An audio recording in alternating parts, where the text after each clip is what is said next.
নমস্কার বন্ধুরা, আমার রান্নাঘরে তোমাদের স্বাগত। নিশ্চয়ই সবাই তোমরা ভালো আছো আর ব্যাপক খাচ্ছ। আজ করছি আমি রাবড়ি। আমার সঙ্গে থাকবে, দেখবে আমি এটা কি করে করি। তাহলে চলো।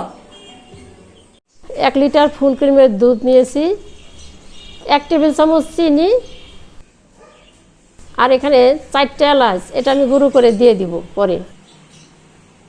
এখানে 3-4টে পেস্তা বাদাম আছে আর 3-4টে কাঠবাদাম আছে, এগুলো আমি টুকরো করে এরকম করে রেখেছি।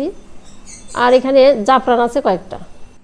দুধটা আমি এখন কড়াইতে ঢেলে এটা জ্বালিয়ে নেব, জ্বালিয়ে ঘন করতে হবে। এটা বলকা সব দিয়ে আমি এরকম নাড়তেই থাকবো। আমি এখন দুধটা হাই ফ্লেমে দিয়ে নাড়তে থাকবো।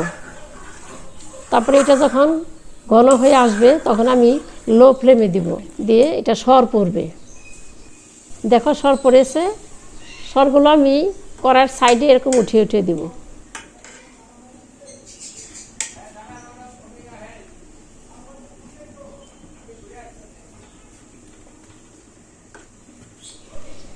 এটা আবার হাই ফ্লেমে দিব, হাই ফ্লেমে দিয়ে কিছুক্ষণ নাড়তে থাকবো, নেড়ে চেড়ে এটা আবার লো ফ্লেমে দিয়ে দিব সর পড়ার জন্য।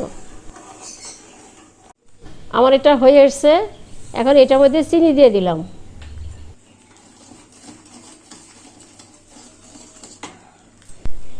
এলাচ গুঁড়ো দিয়ে দিলাম।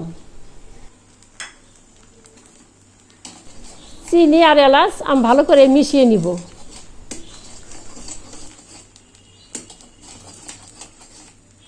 এখন আমি চারপাশের সরগুলো এরকম উঠিয়ে দুধের সঙ্গে মিশিয়ে দেব। ওভেনটা বন্ধ করা যাবে না, এটা আমি লো ফ্লেমে রেখেছি।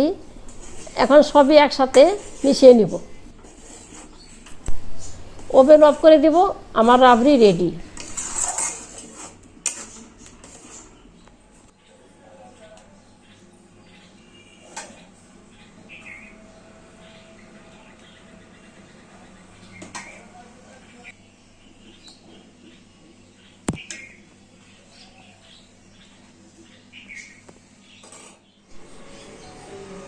আমার রাবড়ি হয়ে গেছে, দেখো কেমন হয়েছে।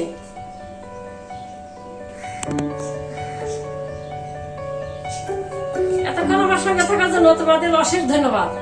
ভালো লেগে থাকলে লাইক করবে, শেয়ার করবে, কমেন্ট করবে এবং সাবস্ক্রাইব করতে ভুলবে না।